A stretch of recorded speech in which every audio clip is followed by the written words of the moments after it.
Okay, so this is the second part of the little mini course we're running here on storytelling, particularly looking at stories that sell. But a lot of these techniques work just as well for any kind of story that you need to tell. And what we're going to focus on today is taking some of the stories you were working on last week and figuring out two things. The first is how to hook people's attention for that story you're trying to tell. And the second thing is to practice telling it short, right?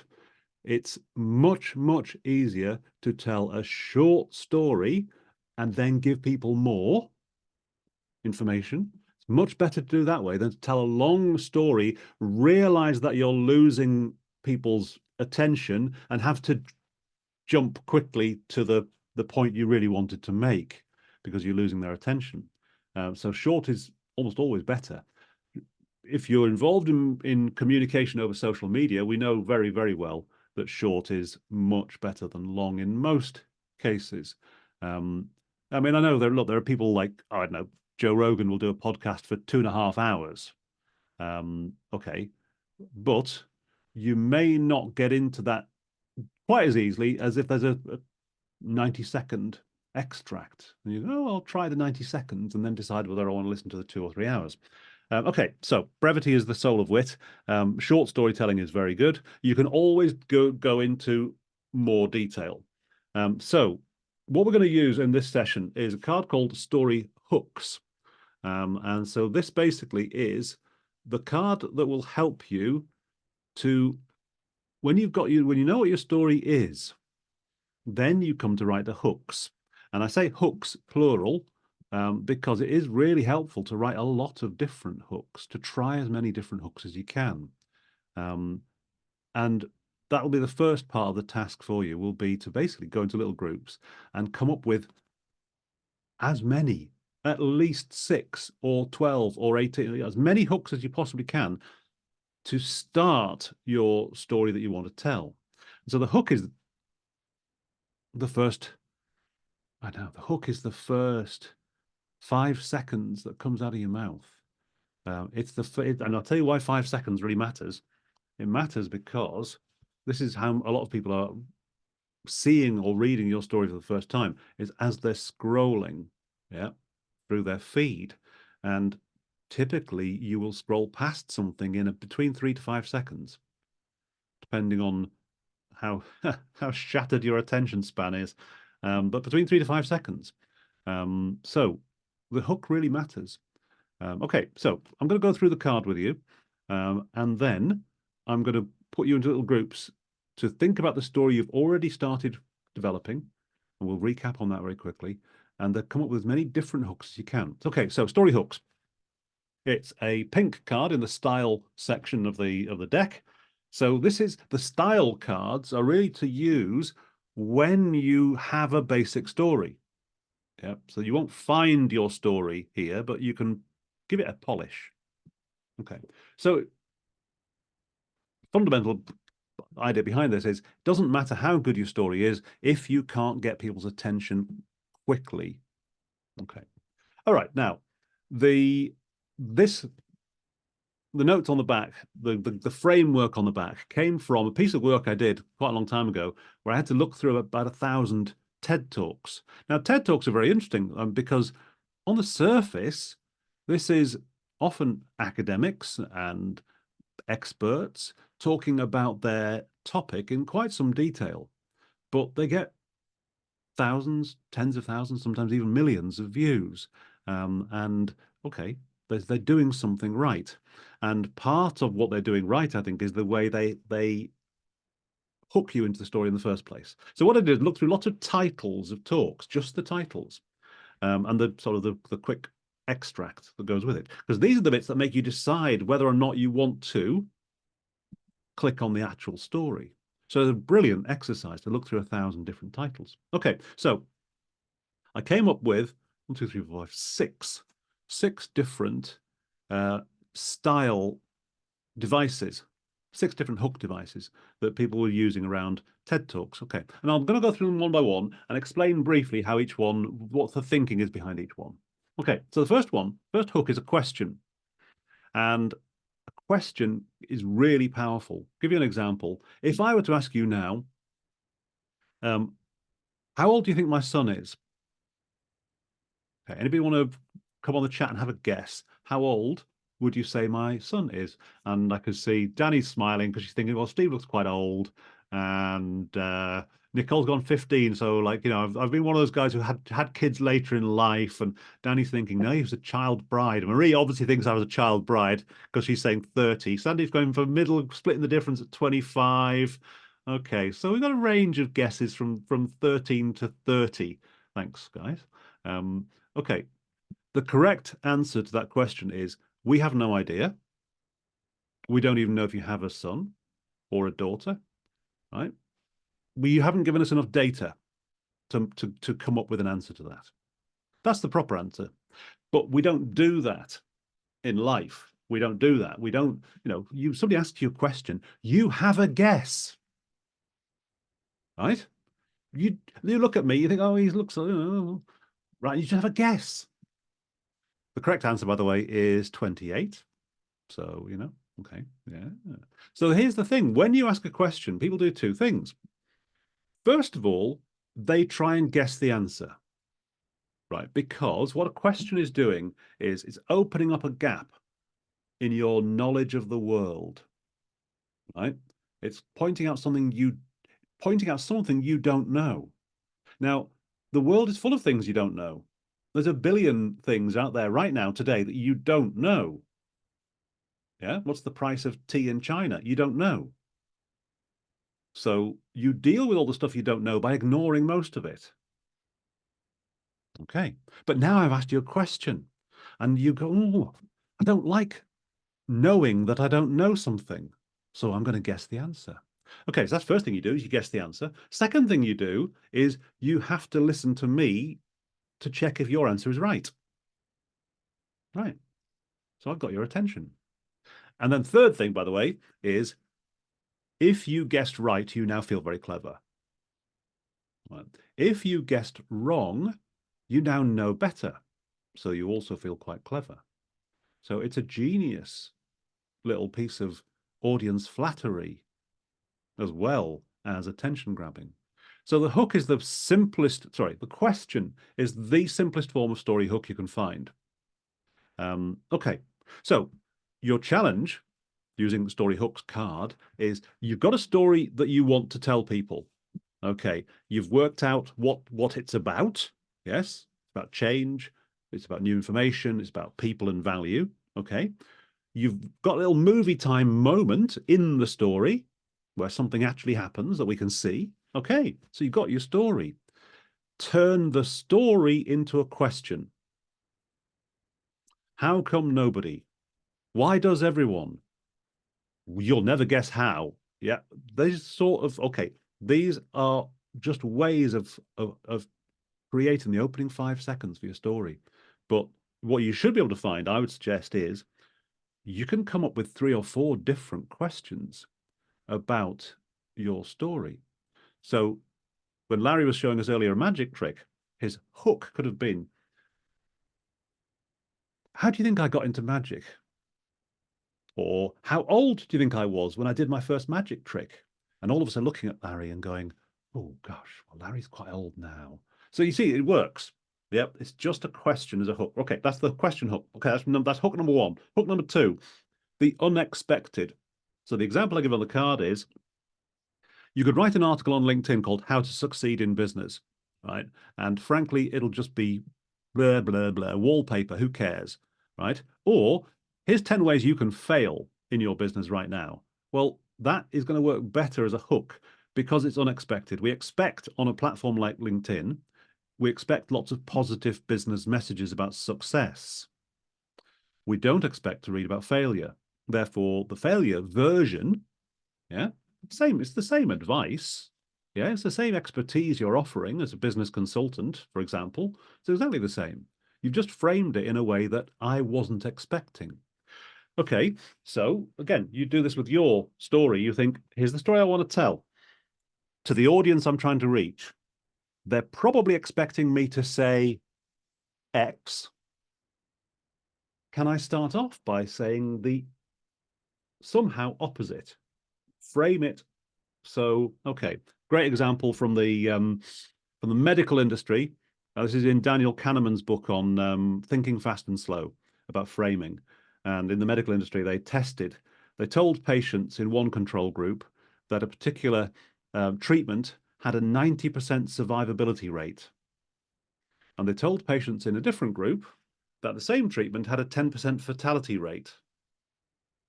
And then they asked them whether they'd be interested in, which would they like to go ahead with the treatment. And simply by framing survivability or fatality, made a difference. So the framing really counts. So can you play with the words in such a way that you create an unexpected frame? Now, in order to be unexpected, you kind of have to know what your audience expects. Yes, this is why the audience profile is one of the most useful cards in the box. What do they already think? What do they already know? Because you can't surprise them unless you know what they already know. Okay, right. Third hook. Irony. If something ain't what it should be, we want to know why. So Ted's top talk is schools kill creativity, and that's ironic. School should be about fostering creativity. So, okay, that's like going back to what we were saying before. It's like a puzzle. Eh? Why? What do you mean? That's not how it should be. That's not right. That's ironic. That okay. So that the irony or the puzzle is like something you're putting in front of us and going, look at this. It's not right, is it? And no, it's not. And we're trying to figure out why it's not right in our heads because you've made us. And then we listen to you while you explain why that not right thing is the way it is. Okay, that's the third hook. Fourth hook, make stuff relatable. Now, this happens an awful lot. You'll see it an awful lot in certain types of advertising where people use you, we, and us pronouns. So second person pronoun, you. First person, we and us, creates a kind of, if we talked in the last session, we talked about using the movie time tactic. And with movie time, the two words you get to start a story with are, for example.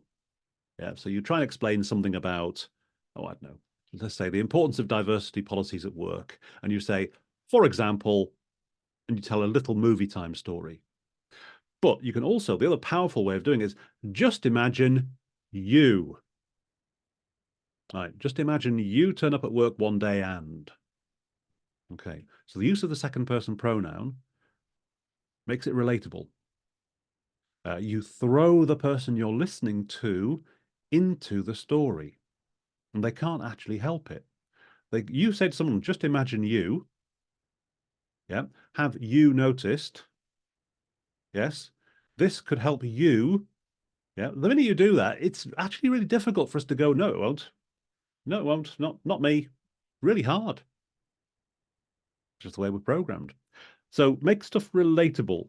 I put on the card my favorite ever phishing scandals. You know, my favorite ever piece of spam. Right, the best ever phishing con ever is an email titled, "Is this you in this video?" Right, it is impossible to resist clicking that link and going, "Oh, I don't know. God, I better not be." Okay, what are people saying about you behind your back? I don't know.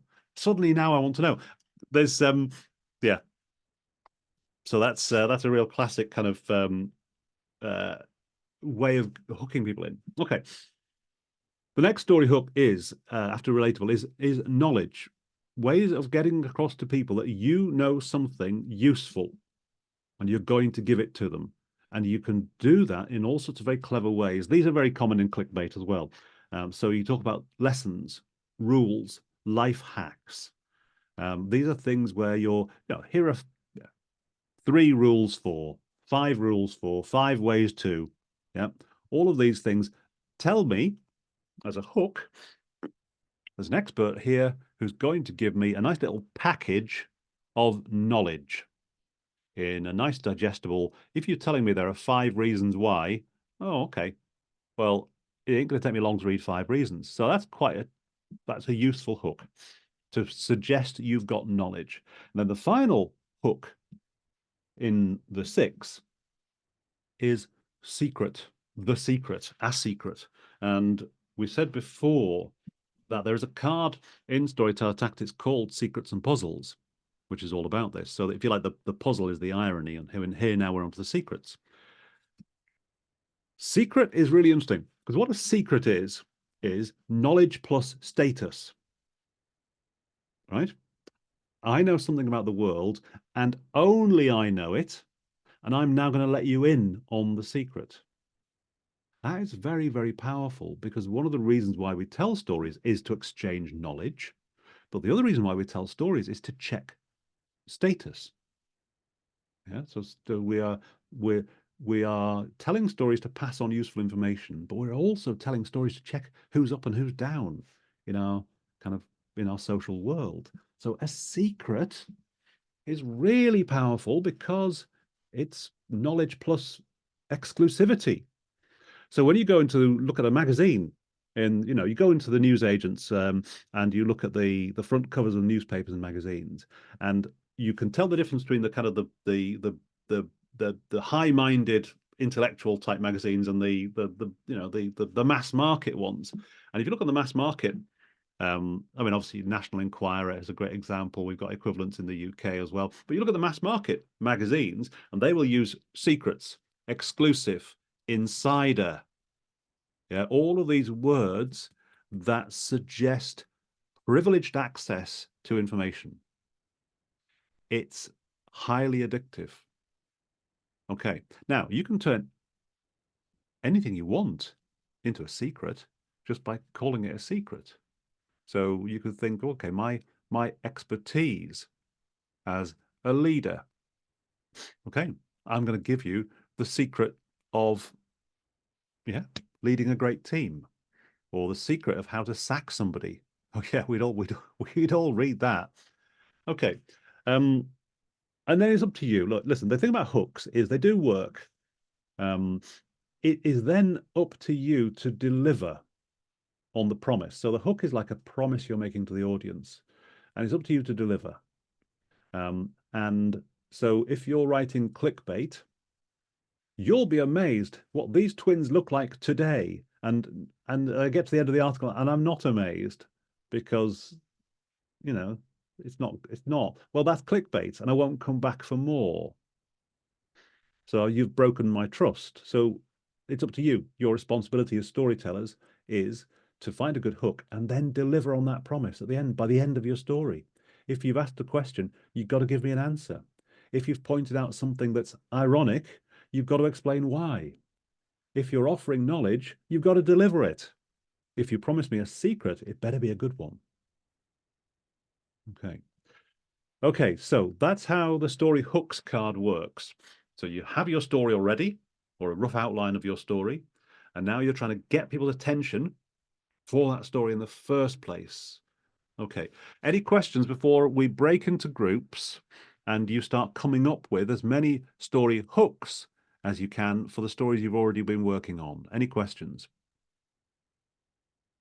And Steve, I think like last time, it probably works better to pick one story per group, right? So we can bring it back to the whole group. I would agree. So you may find yourself in a different breakout group from the previous week. So what you may need to do is use What's It About to very, very quickly brief the others on what your story's about. Okay.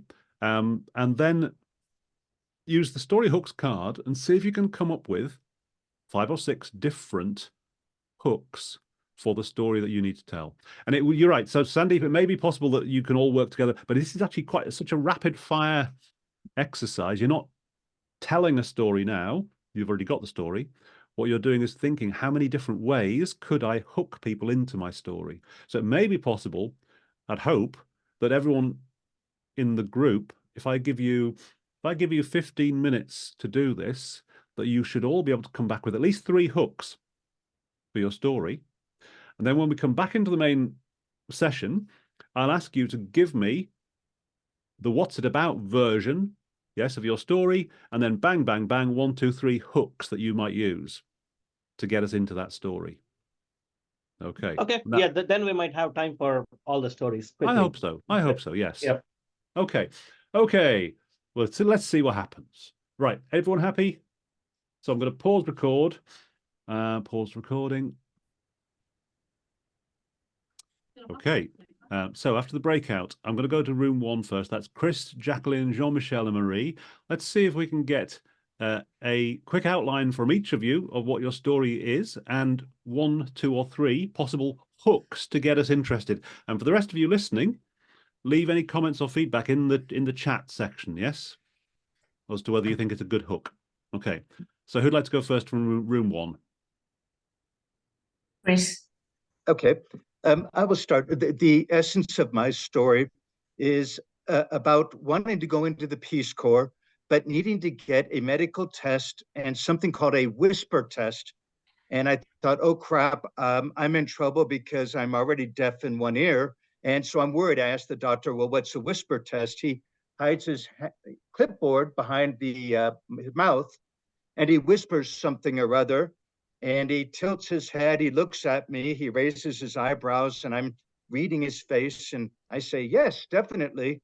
And I had no idea what he said, but I do know I passed the whisper test and got into the Peace Corps.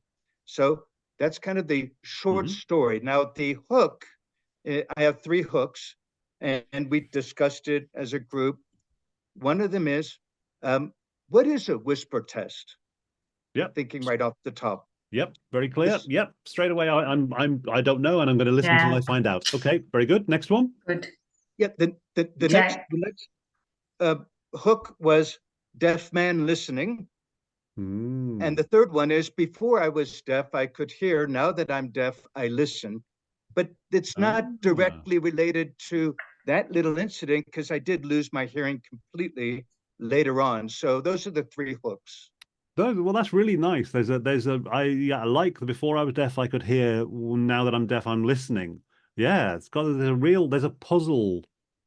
Yes, it has that kind of, okay, and we want to resolve the puzzle, and therefore we're going to listen to your story to, yes, very good, very okay, really, but equally the bang on the, hit the nail on the head. What is a whisper test? Or you can make that relatable. Would you pass the whisper test? And I'm going, oh, I don't know. Because I don't know what the whisper test is. And From the web. oh, stop it. That's my Google phone trying to tell me whether or not I'd pass the whisper test. Heaven's sake. Okay, thank you very much, Chris. Jacqueline. Hi, Jacqueline. so mine is a sip and paint place that is in Puerto Rico that is to teach people how to paint different paintings, and as they're doing it, they are learning about the history of the Tainos, which were the natives of the island, and just different cultural references to Puerto Rico. So my hooks, there's one in particular that I really like, and then I'll share, and I'll just share 2 instead of 3. Thank you. So the first one is, how much do you really know about Puerto Rican culture? I feel like that's kind of generic. So we have another one that I really like, which is, do you really know the true history behind what you're buying? So when people go to Puerto Rico, they're always buying some of the little trinkets, souvenirs, and they have the symbols of the culture, and even Puerto Ricans themselves buy them, but the actual stories of them are not really taught. So you could even take that a step further and say, do you know the secret history? Yeah. Okay. Yeah. So if you can find some element of that story, the history of the Tainos that has been buried, either buried by the passage of time or suppressed, what often happens with stories, people suppress other people's stories. So again, anything where you can say, well, this is a kind of secret history of. Okay. Then that's even more enticing. Because, okay, you're going to reveal the secret history. Do you know the secret history, the secret story behind what you're buying? Okay, right. So it's a question, it's relatable, and it's a secret. You're working 3 hooks into 1. Very good. Yeah. Okay. Thank you very much. Jean-Michel. Okay, so as a quick, what is it about? I'm talking about my own book, trying to sell it. Mhm. And I'm at bookstores. It's science fiction. It takes place in my hometown, Mhm. and we travel through time. And I have only two hooks. Very good. The first one is the secret one, I think. Mm. It's you'd never guess where my fiction takes place. Where my future. In Marseille, my hometown, Right. or in the future. For instance. So, Okay. yeah. So where my future takes place. No, where, yeah, my fiction. Oh, your fiction. Where my Sorry. fiction Yes, takes, yes. it's my fault. Okay, where my fiction takes place, you'd never guess. Okay. Because Okay. it never takes place in Marseille. Okay. Okay. So that's Okay. that's going to work if your audience knows a little bit about them. It's a yes. Yes, I'm working in Marseille right now. Got it. In these bookstores in Marseille. Yes. Yes. Yes. Okay. And so that was your Oh. first. What was your second one? Yeah, I have a second one. It's the you thing, because I wanted to talk to teenagers. Is that have you ever imagined where you'd go if you could travel through time? Well, listen, all of us are now thinking of our own favorite period in history. You know, so you could actually say to your audience when you're in the room with them, where would you travel if you could travel through time? And every single person will have an idea. Yeah, Yeah. a different one. Yeah, Oh, okay. yeah. Oh, yeah. Very good. Very good. Okay. Very good. Thank you. I did my best. Well done. Well done, Jean-Michel. Marie. Mary? Okay. So what's it about? I'm trying to make it short. So basically, I'm a real estate investor, my husband and I, and we go approach people who are into foreclosure, pre-foreclosure, Mhm. before it goes into auction. Mm. And we try to help them not go into foreclosure, Mhm. and take them through some steps on how to not go into foreclosure. Mm. Obviously, we will do it for free. We'll do this for free if we genuinely help you throughout those first steps to be able to get out of the foreclosure. However, if we get to that roadblock where we exhausted every option there is, which we've been able to do before, we've been able to get people out of that and they get to keep the house, then we say, okay, if you want, we can do a deal where we still are able to buy your house from you and you don't go into foreclosure, possibly even get some money out of the deal so you can set up somewhere else. So the hooks, because of the stigma of as soon as the house is listed in the public records that they're going into foreclosure, they get in a lot of calls. So they are very angry with people who wants to come and help them or people who want to buy their house.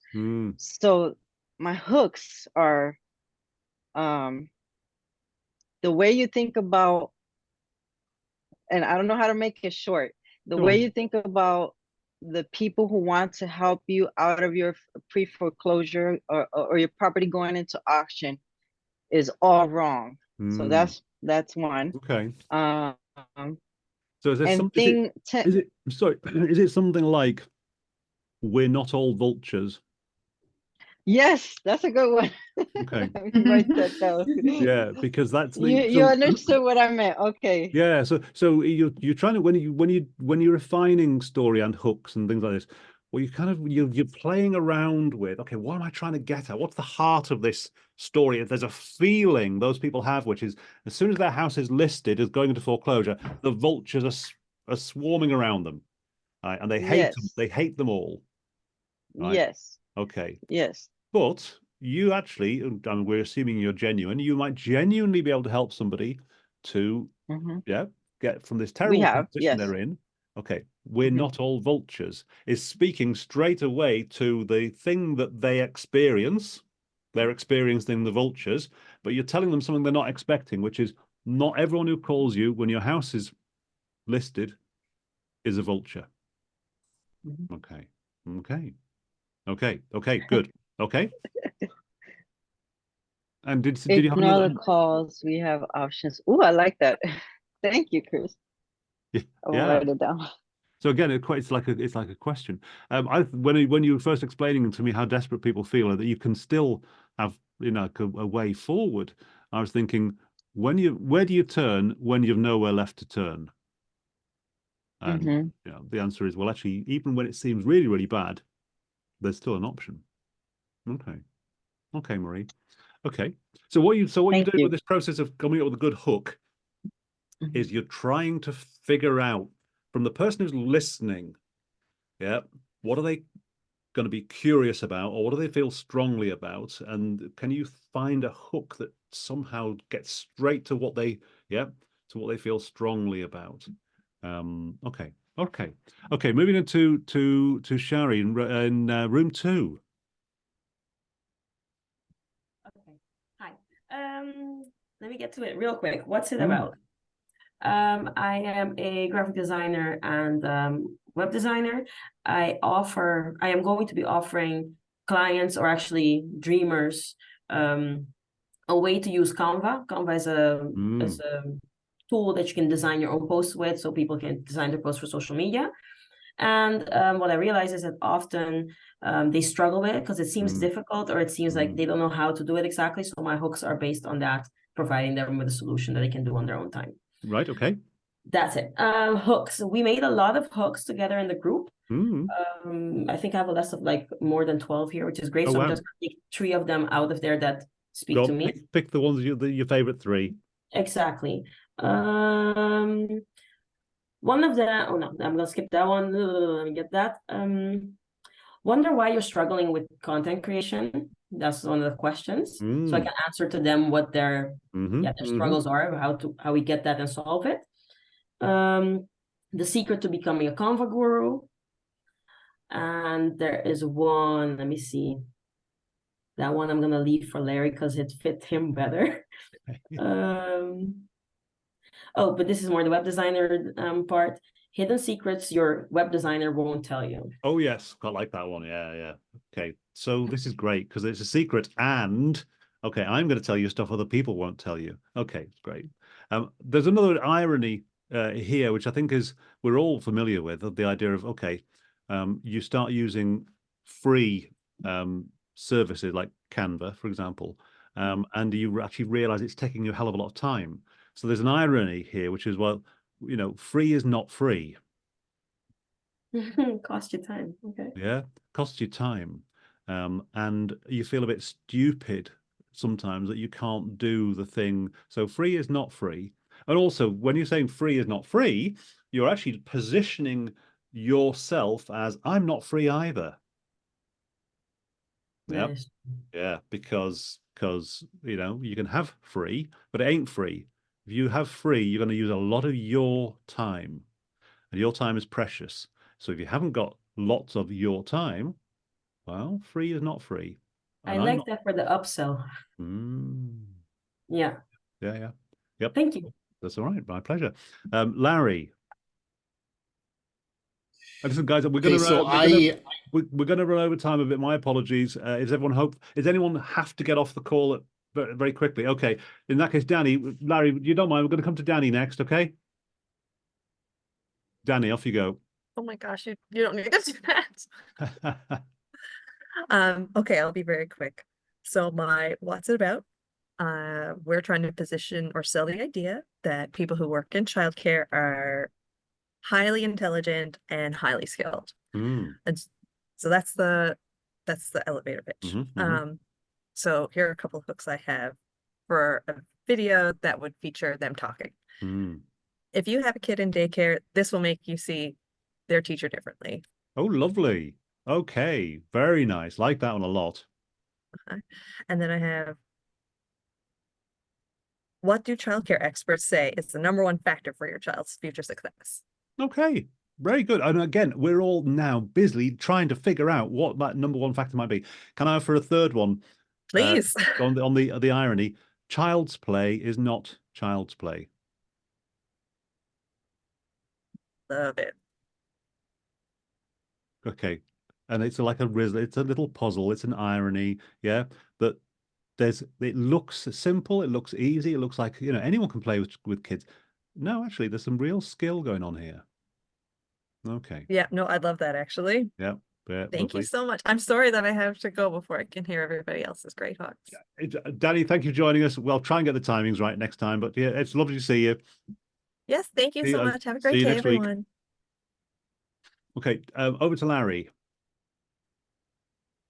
Okay, I don't have to if you want to just get through other people. I'm happy to Well, listen, talk. let's see if we can do 2 quick hooks, and then we'll go around everyone for a couple of quick hooks. We've only got 3 more to go after you. So I use art in the classroom. I go into classrooms as a consultant, using art to reach students and to do all sorts of programs. So the hook that I liked most is teach more by saying less. Yep, there's an irony there. We like that. Okay, straight away, that's a puzzle. Teach more by saying less. Yep, very good. And then the much more direct, bring your lessons to life through art. Yes. Now you can turn the direct statement. Look, you can turn it into a question. How do you bring your lessons to life? Or how does art bring your lessons to life? Yeah, so it becomes a question rather than a statement. I think the question is hookier than a statement. Or unless you're going to make a promise, I'll show you how. Yeah. Okay. Okay. Very nice. I think Child's Play has got, maybe there's something you can do with Child's Play in there as well.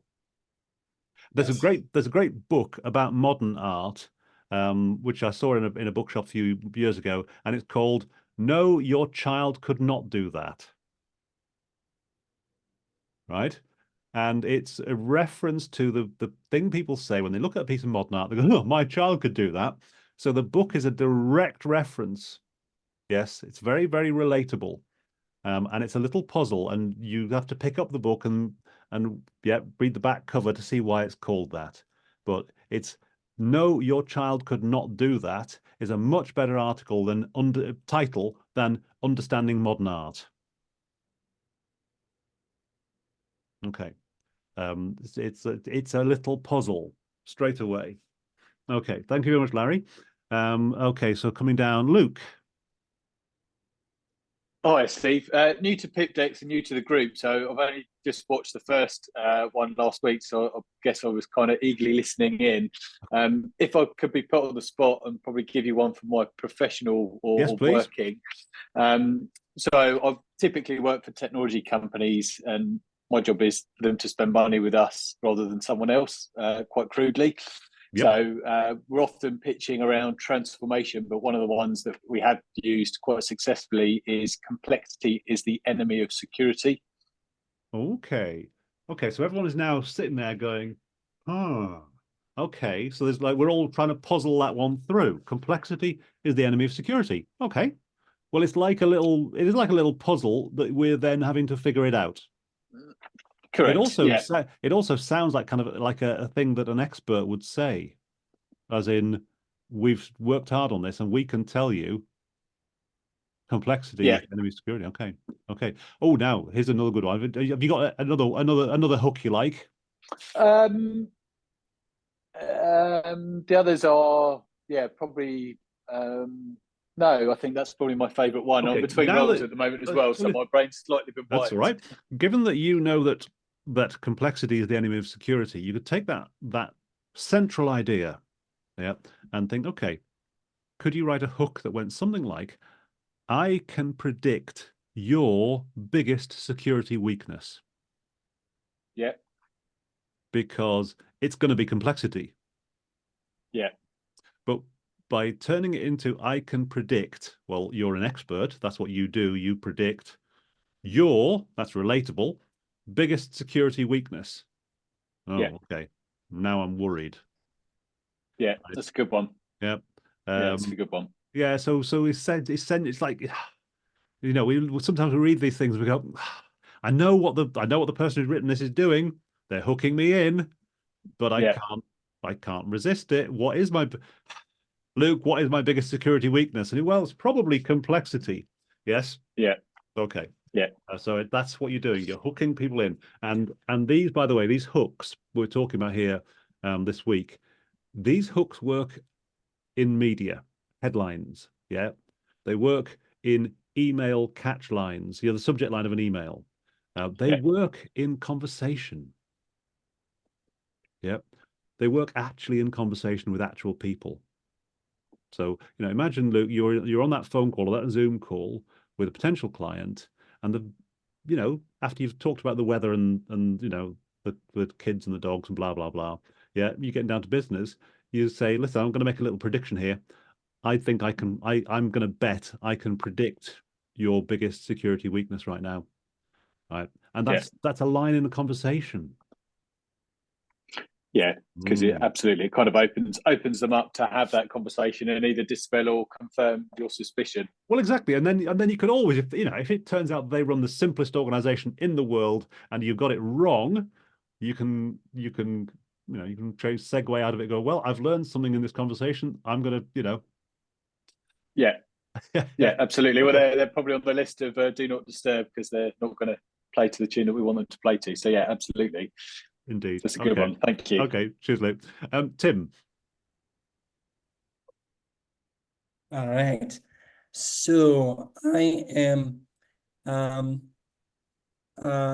drafting this in my head. I want to make a story about group facilitation, bringing community together, initiating gatherings, and having those groups meet consistently over time, have them be centered on a specific purpose, accountability, all of that in the mix, meetups, things like that. So I guess my purpose then is to inspire people, give them tools to make their own groups, and become facilitators. So my working drafts here of story hooks would be a surprise. 5 ways to turn your meetup into a ghost town. So 5 ways not to do it. Yeah. So it's the 5 ways to fail, not 5 ways to succeed. Yeah. So okay. Right. So you're speaking to the pain that a meetup organizer feels. They're like, oh my God, no one's going to turn up, right? So you're going to say, here's 5 ways to guarantee no one turns up. Yeah. Right. Don't do those things. Ghost town. Very nice. We like that. Yep. Okay. Secrets. So this one is not polished, but it is sort of structured. I showed up to town 3 months ago, not knowing anyone. Today I have social commitments, more than I have time for. Here's how I got to that place. Yeah. So from 0 to packed diary. Something like that. Yeah. Here's how. Yeah. Or question: how do you go from 0 to packed diary, from newbie to social butterfly? Yeah. But the turning question: how do you go from? Yeah. Okay. The secret of going from, 3 ways to go from. All of these actors kind of same thing. They're doing the same job as a hook. Okay. Now, Nicole, would you like to go next? Hello. Yes. Okay. I am promoting my new best-selling book called Finding Your Angel, Your Roadmap to Transformational Creativity. It is using angels as a metaphor to help you transform your life through simple, fun, and easy creative practices. And my hooks are: do you doubt that you are wildly creative? 10 secrets to transforming yourself into a creative being. And then I love the one from the card: how most art classes are killing your creativity. Because they're giving you step by step instead of letting you flourish in your own direction. Yeah. So that's okay. So there's lots there to go with. I think that So the irony is very rich there. Want to be a great artist? Don't go to art school. Yeah, those sort of things. Okay. But I also like the first one about, do you doubt your own? Go on, give us the first one again. Do you doubt that you are a wildly creative being? Because I think that's kind of nice, because it's obviously it's highly relatable. It's a question, and it's kind of tapping into that there's a duality. I think for a lot of people, there's a kind of duality that, yes, look, we all think we're special. Right? Just goes with the territory. Every human being thinks they're special. It's why when people are surveyed about how do they rate their own driving skills, 90% of people say they are above average. Well, that's just mathematically not possible, but that's the way we are. Okay, so on the one hand, we think we're special, but on the other hand, we're anxious about making mistakes and looking stupid. So that question kind of taps into both. I'd like to think I'm wildly creative, but I also don't want to look like an idiot by, okay, or I don't know where to start. So I like that. Oh, that's very good. Very good. Okay. Now, Burge, you were only able to join us later on. Do you have a thought about hooks yet? I wrote I think I didn't do the exercise right, Steve. I wrote a story instead about my work about selling a car. Selling a car, okay. Selling a car, yeah. And my hooks around the selling of the car is that the story is not really about selling the car. It's more about time with the family, the adventures you're taking with the family, life's journey, and the memories. Yeah. So this is what you get when you buy a car, and effectively. Yes. Yeah. Okay. So a hook there could be something like, buying a car is not buying a car. Yeah. And that's what I put, but it's much more than buying a car. Yeah. Yeah. So you're buying much more than you buy so much more than a car. Yeah. Okay. You're buying life's adventures. You're buying life's journey. Yeah. Yes. So the hook could be like something like, where will this take you? Yeah. To the question, the unexpected. Yeah. So the irony is, you're not buying, when you buy a car, you're not buying a car. Well, straight away people are like, oh, what do you mean? What do you mean? And then you're buying time with your family. You're buying freedom. You're buying all these things. Okay. Right. Okay. So listen, guys. Sorry we ran over slightly. I hope you found it useful. I will post the recording. I'm going to stop the recording now. Well, and then next week, so next week, the plan is that we look at, now we've been developing stories about what you're working on. We've been looking at how you hook people's attention. We're going to go on the next stage on now into thinking about stories in a commercial setting. So the first 2 weeks, you could use these stories in any setting at all. What we're now moving on to is selling with stories. So it will be about finding stories for your target customer, the person who you're trying to sell to, and using stories of customers who you've already helped as a way. Now, that will, it'll be the simple sales stories tactic that we're using.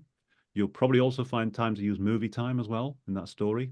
And again, we're going to follow a similar structure where I'll explain how the technique works, and then you'll go off into groups and come up with customer stories.